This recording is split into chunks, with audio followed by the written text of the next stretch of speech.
My name's Jean-Paul Foreman. I'm a resident at 2762 Dundas Street West. Yes, and my friend here is Miss Kathy Miller. There is 17 separate apartments in the complex, and I was liaison for 11, but we've lost 3. So I'm liaison for 8 people now. Just in the process of that one apartment falling into the other ones. It was leaning up against a low rental Ontario Housing Corporation, a building here, which again started to rain, and it just pulled back last 8 apartments with the fire escape were either compromised and fell on its own, or the heavy equipment that's on the property took out 8 back apartments with total disregard for people's personal belongings. One tenant has a wedding ring that's just so sentimental to her. It's just devastating that people have lost everything that they have. But some people have been in the establishment for 14 years. How do you replace 14 years of mementos, memories, and just now I have been elected to tell people that they've got nothing. One of the hardest things I've had to do. So unfair. It's a bad situation, and I'm 72 now, and this is kind of devastating because I've lost everything. We have people that are willing to testify that some construction was done without permits, which compromised the foundation of the integrity of the building itself. And I believe, in my own thought, is with all the treacherous water that we had, which is being blamed for the cause of it, is I'm finding out more information that the foundation was only held up by 2x4s, and it had no foundation. It was propped up against a dirt ground. So when the water came, it obviously shifted the 2x4s, lost their footing, and the foundation now was sitting on nothing to, no more supports. Because this happened August 20th, 21st. And I believe 3 short months after that would have been snow. And with the weight of the snow, I believe that it would have been, there would have been fatalities. I was part of the evacuation group, so everybody was brought out, and without any injuries or any, nothing, no fatalities or nothing tragic like that. They went in and grabbed 2 tenants' pets. So we made 2 rescues with Humane Society, so 2 cats were placed in quarantine for the time required, and now they're both out of quarantine. Well, sorry, one is out of quarantine and the other one is still in Pat's cat. Red Cross came to our aid. They have been simply amazing. They have housed 11, 12, 13, 14, all total, 2762 Dundas Street West tenants. They have housed us at 401 in Islington, the Quality Inn Hotel and Suites. They have housed a few of them at Queen and Ronsonsville, the Howard Johnson, and the rest of the tenants have made their own arrangements with either friends or family. What's the date today? 14. Today's the 14th, so we have till the 18th of September to the checkout is 11 o'clock, 11 a.m. So we're 4 days away from streets or shelters. Like I said, we've got people there for 14 years. Off and on. Yeah. Same with Pat.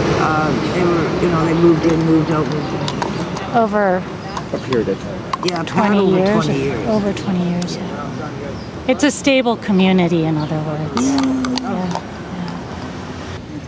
Right now I have 3 pensioners, 6 Ontario Disability Support Program recipients, and 1 Ontario Works recipient who has a land, like immigration status, and she's from Guyanese, and all identification and all it was totally lost in all the rubble. There's some musicians in the building too as well. Some of their music equipment has been destroyed in total disregard for people's property and safety.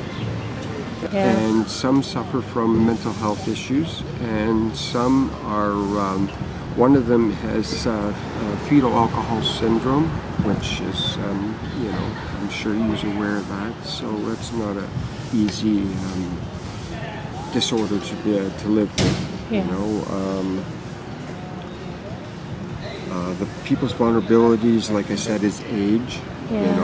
I've got pensioners. I've Yeah. got people on disability who Yeah. suffer from long-term, short-term memory effect, Yeah. mental illness.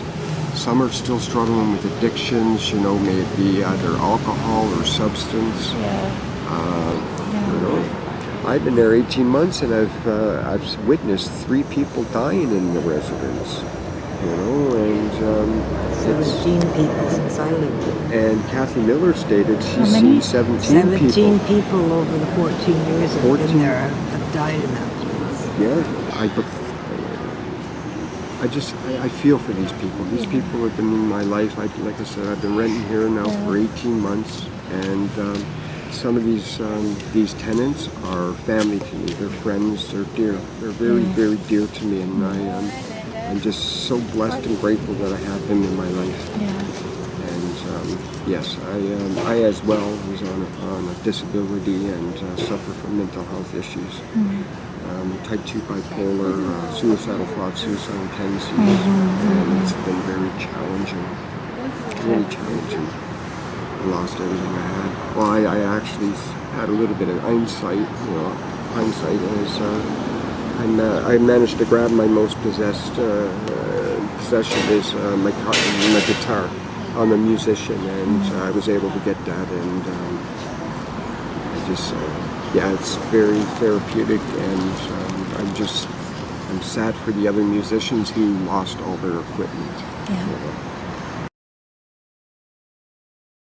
We've only got till the 18th at the hotel, and we have no more reprieves. So we have these senior citizens that are just terrified what they're going to be going and where they're going to be going. Some have never been in the system, as in women's shelters, and it's hard for me to tell a 70-year-old person that they need to go into a shelter. It's just devastating. They don't even understand the severity of what the situation is, and they're just terrified. Willie, he's in his early 60s, mid 60s, and he's frail now. We have another one, Albert, who was in the hospital due to mold-related disease, and he's now he's expected to go under the knife again for another operation, which we feel he may not make it. And Albert's only in his 50s, and that's sad that he's one of the ones that are so frail. We have a superintendent, Faye Ivana. I think she's about 109, 110 years old. Yeah, she needs to be in a home. Yeah, she needs full care. She shouldn't be in these conditions. She was rushed to the hospital the day of the event, and she's been in the hospital ever since then. Once again, very, very frail.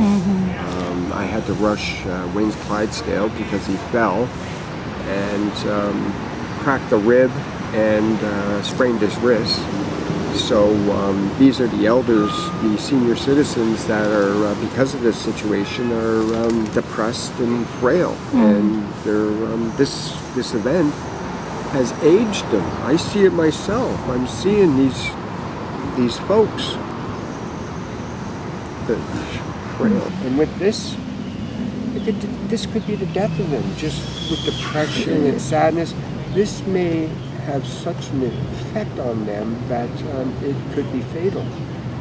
Trying to stay optimistic and positive, but people's spirits are starting to weaken. We're people. I'm not only the advocate or the liaison. I'm a victim. I'm a tenant. I'm in room 225, which it's in rubbles. So I was managed to move my things into room 229, so my things are safe, but not safe from anything because of the smells and the infestation of rats and the infestation of bed bugs and things like that. That the fire department says that they've never seen such a sight. You know, they haven't seen it that bad before. But yeah, they were in the walls. But with the 8 apartments being vacated now and brought down, is all those contaminations had to go somewhere, so they went into the front of the remaining 10 to 12 apartments. So people are actually not wanting to get much of their things because it's just, yes, exactly. So they're worried about contamination, so they want a fresh start. We need something fresh, and this is why we're reaching out again. Myself was asked, for myself and Kat to be here and to speak on the behalf of all 2762 Douglas Street West. We need for people in the community to start reaching out. Anything that anybody can offer, I will utilize, and I will place calls and to see what that brings us. I've got the ombudsman's numbers, human rights numbers, tenant landlord acts. Yes, we've got lots of phone numbers, and we've been getting a lot of great responses from it. I have our MP is Gordon Perks and Clive, and they've opened up a file on us. They're just waiting till the 18th of September when we have nowhere else to go. They've used up our reprieve.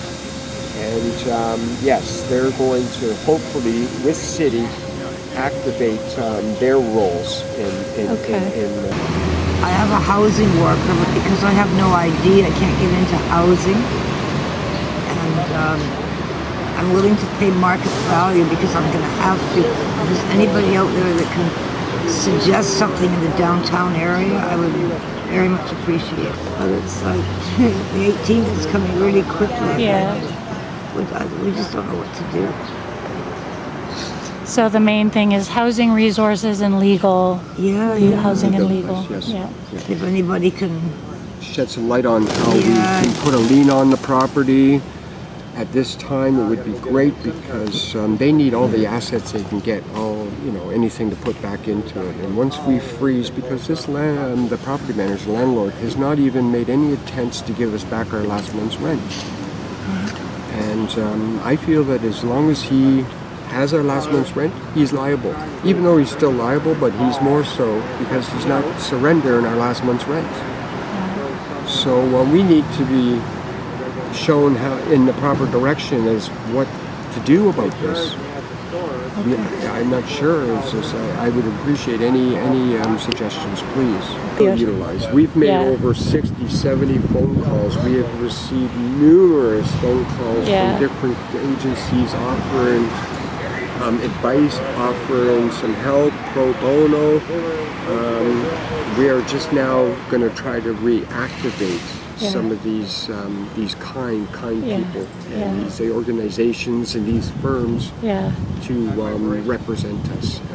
This is once again a plea for us to once again just to get a little bit of exposure once again, and to bring everything to the forefront so we can continue to go forward. We're getting we're actually walking up against brick walls right now because we're dealing with a property manager that just doesn't want to give us or say anything to our benefit. Yeah. So he's just almost like a doorman up against this corporation. And we need to expose this corporation because even the community knows that this corporation has taken advantage of people's misfortunes far too long.